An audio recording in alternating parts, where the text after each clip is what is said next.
Fala investidor, tudo bem? Bem-vindo à aula de número 13 da nossa série de videoaulas sobre a planilha Pro de controle de investimentos do Grupo Zoom Trade. E nessa aula a gente vai falar um pouquinho sobre o módulo de imposto de renda dentro da planilha, tá? E esse módulo ele é super simples, tá? Ele é basicamente informativo, não tem muita interação do usuário, a não ser algumas tabelas aqui, algumas colunas na verdade, desculpa, além da alíquota. Mas antes da gente começar a falar, tem uma coisa que é super importante a gente deixar claro aqui, que apesar da funcionalidade do imposto de renda, eu vou até mostrar, se vocês clicarem aqui no i, um dos itens que são super importantes que vale muito ressaltar aqui, que apesar de disponibilizarmos a função de cálculo do IR, o Grupo Zoom Trade não se responsabiliza por nenhuma possível irregularidade de CPF dos usuários da planilha com a Receita Federal, né, para fins de declaração do imposto de renda, bem como o pagamento dos impostos provenientes das vendas de ativos no mês a mês. A gente recomenda a consulta com um profissional capacitado, né, a prover todas as informações fiscais relacionadas à sua prática de compra e venda de ativos na Bolsa de Valores. Tá? Então, assim, é só para deixar claro que essa tabela, essa planilha, na verdade, ela não tem o propósito único exclusivamente de oferecer para o investidor as questões fiscais das movimentações financeiras que vocês fazem na Bolsa de Valores. Mas, de qualquer forma, está aqui. Tá? Então, assim, como vocês podem perceber, a planilha você consegue, obviamente, migrar aqui ano a ano, né? No caso, essa base de testes aqui, a gente está no ano de 2021. Eu inseri algumas informações na planilha, algumas operações aqui, mas só para vocês terem ciência de como é que funciona essa tabela, a tabela do imposto de renda. Tá? Um ponto importante, além dessa questão que eu comentei aqui, seria então o segundo ponto importante a ser comentado, é a questão da alíquota, né? A alíquota, ela, na verdade, existe uma variação, se é uma operação day trade, por exemplo, se em comparação a uma operação em FIIs ou ações, BDRs, ETFs, e vale lembrar que esse campo ele é um campo editável, tá? Então você pode colocar aqui uma alíquota de 20%, uma alíquota de 15%, uma alíquota de 10%. E por que esse campo ele é editável? Isso porque, na verdade, a Receita Federal pode a qualquer momento alterar a alíquota do IR para operações na Bolsa de Valores, então por isso a gente acaba deixando esse campinho aberto para você, usuário, ter liberdade de atualizar conforme as mudanças que são aí implementadas pela Receita Federal, beleza? Então, maravilha, vamos lá, vamos para a tabela aqui. Aqui na tabela o que acontece, tá? Primeiro você consegue ver o mês, o ano, tá? Sem nenhum segredo aqui. Aqui seria o volume de transação, que nada mais é do que a soma do total de compra com o total de venda, tá? Então se você somar esses dois valores, ele apresenta aqui o volume da transação. Aqui seria basicamente o resultado, tá? Para aquele mês específico. O resultado ele é calculado, como o próprio nome já diz, baseado no resultado que você possui aqui das operações que você encerra, né, dentro da planilha. Então aqui no caso você teve um resultado negativo, aqui você teve resultados positivos, maravilha. O IRRF, tá? O que acontece? Aqui, o que eu sugiro, tá? Enquanto usuário da planilha. Todo final de mês, tá? Então assim, encerrado o mês de janeiro, é super importante que você pegue todas as notas de corretagem com as suas corretoras para você conseguir visualizar tudo que foi pago de imposto de renda retido na fonte, tá?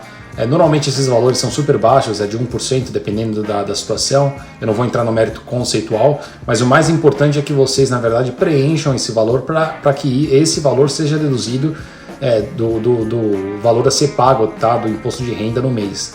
Então, enfim, se for R$1, essa tabela, essa coluna ela é editável, né? R$5, R$3, enfim.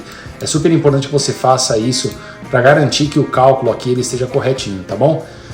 A próxima coluna é a coluna de compensação de perda, tá? Então hoje, por exemplo, para ações, dependendo do resultado, você tem um resultado negativo, você consegue carregar esse resultado negativo para meses subsequentes, para que isso seja abatido do cálculo, né, no imposto de renda.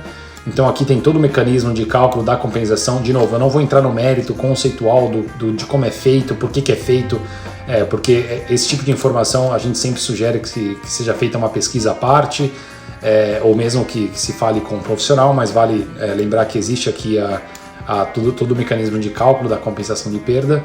Aqui seria a base de cálculo do imposto de renda, tá? Então assim, por exemplo, vamos colocar aqui, em janeiro a gente teve o resultado negativo de 4.672, consequentemente esse valor acabou entrando como uma compensação de perda, tá?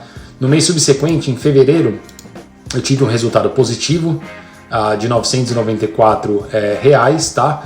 Isso daqui, deduzido da compensação de perda do mês anterior, me deixou aqui com uma compensação de 3.677 e 40, que no caso seria 4.672 menos esse valor aqui, tá? Então seria 3.677,40, maravilha.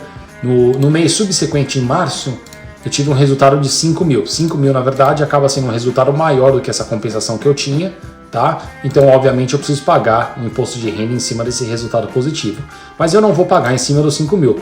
A minha base de cálculo, no caso aqui, será de 2.135,69. E da onde está vindo esse valor? É basicamente esses 5 mil aqui, menos a compensação que a gente tinha anteriormente, tá? Então, se você aplicar a alíquota em cima desse valor, você vai ter um imposto de renda a ser pago aqui de R$ 317,35, tá? O que mais? Desculpa. Sim, então aqui, na coluna subsequente, na verdade é mais por uma questão de registro, tá? De você incluir aqui se você já pagou a DARF desse mês ou não. Tá? Então no caso aqui, como foi o primeiro mês, eu coloquei aqui um exemplo fictício, né? Mas como se a DARF do mês de março tivesse sido paga no dia 18 de abril, você tem até o final, a data final do mês subsequente, né, para pagar esse valor, então tá aqui. Então essas duas colunas aqui é mais por uma questão de monitoramento do que já foi pago, do que não foi pago, tá? E só para completar, o mecanismo de cálculo do imposto de renda, ele também leva em consideração, tá? Vale salientar isso, ele também leva em consideração o valor de venda, tá? Então, na verdade, a alíquota ela só é aplicada, o valor ele só é aplicado para quando se tem ali uma venda superior a R$20 mil, tá? Isso para ações. No caso de FIIs, por exemplo, já não existe essa regra, mas de novo, eu não quero entrar no conceito do cálculo do imposto de renda, porque não cabe a esse vídeo aqui específico, tá? Mas eu acho que é isso, assim, de forma geral, a ideia aqui é só para que você tenha uma visão mesmo dos valores devidos do imposto de renda, tá? Que deve ser pago aí no mês a mês. E é isso aí, tá bom? Eu espero que não tenha ficado nenhuma dúvida. Uma última informação, né? Obviamente aqui a gente tem uma aba para ações, BDRs, ETFs, FIIs e Day Trade, por conta da diferenciação, mecanismo de cálculo e tudo mais, tá bom? Mas beleza, espero que não tenha ficado nenhuma dúvida. Se ficou, deixa nos comentários que a gente responde assim que possível, ou opcionalmente manda um e-mail pra gente no contato@zoomtrade.com.br. Beleza? É isso aí, muito obrigado e até a próxima aula.